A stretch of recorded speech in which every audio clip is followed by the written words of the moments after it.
The eviction process has been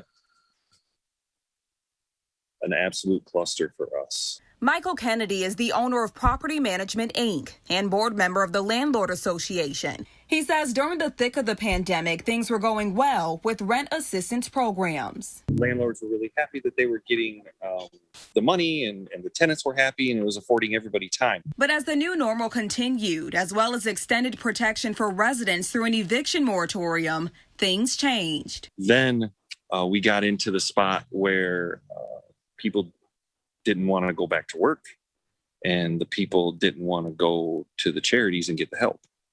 And that's where the problem came in. Kennedy says that problem isn't residents who actually need the help. The idea is great. The idea that they're trying to do with help people and all that stuff is a great idea because there's a lot of people with problems. But it's people who are taking advantage of the system. It's very obvious that they don't need the help, but they're playing the system. Then that's a whole different story. Kennedy tells us a lot of people out of state invest in Flint homes. And when those tenants who can pay rent don't, the investors don't make their money. And it affects the city as a whole. That's what an investor that's not collecting, that's his house. That's what it's going to look like.